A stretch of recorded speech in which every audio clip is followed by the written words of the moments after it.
My PhD is about dynamic consent in digital healthcare and also balancing it with a consent fatigue issue, because dynamic consent also, though it is very important for digital healthcare and also having patient control over their data, but it also triggers up the consent fatigue issue. So I'm just trying to create a trade-off between both of them.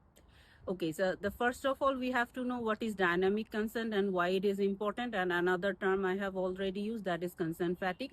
Dynamic consent is very important because now, even nowadays, there are lots of healthcare systems where the patient give their consent once when they are admitted.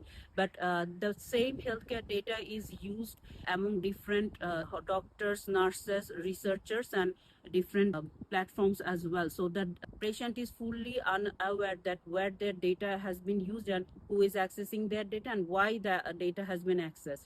So in the case of dynamic consent, if you introduce it in the digital healthcare, in that case the patient will get to know that where their data is used, so it is fully transparent. Moreover, if their data is used in new context, their permission will be needed for that. So this is one thing, that dynamic consent. And another thing is that what is consent fatigue.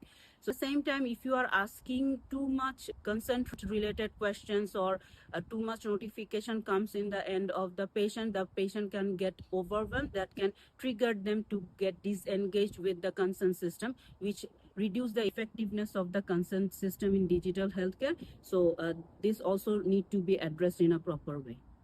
My research is applicable in the healthcare system. So my research can be very fruitful if it is implemented in the hospitals, because the hospitals which are fully dependent on static consent is a very problematic thing. Even I was talking with one of my neighbors who is an Irish lady, and she is 80 years old. She was saying that, okay, how I will be ensured that my data privacy is there.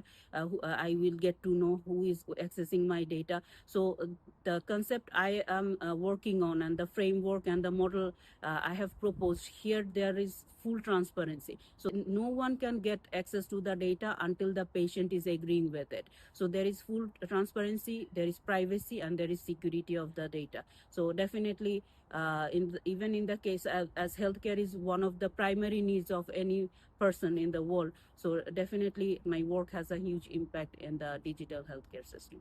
After starting my PhD, I have gone to several conferences here in Dublin, and also during my summer school, I was discussing with different researchers about it, and also in my poster presentations. And the healthcare domain, or even researching on this type of technologies like blockchain, or even healthcare technologies, even in AI, they all of them appreciated this very much, because we already know that Ireland has suffered for cyber security attack in healthcare system few years ago. So definitely they need huge research work in healthcare domain. As I have, that's why actually I have chosen this thing. And I have when I was doing my literature review, I have found out that there is almost no full digital system which can help to balance dynamic consent and consent fatigue at the same time, because theoretically it is present, but it is not properly addressed in any framework, or there is no system that has been already implemented on it. And definitely, when as I have already mentioned, that I have talked with several people, general people as well, like who are very aged and who are not that much used to of the AI tools, or even like they can only use mobile in normal sense. So they are also very much concerned about their security and privacy of their healthcare data. So my work is kind of providing that privacy and transparency. So that excited me a lot. So I think that definitely, if I am able to implement it in any hospital as a private project, or as a small project, pilot project, in that case, definitely it will have a huge impact.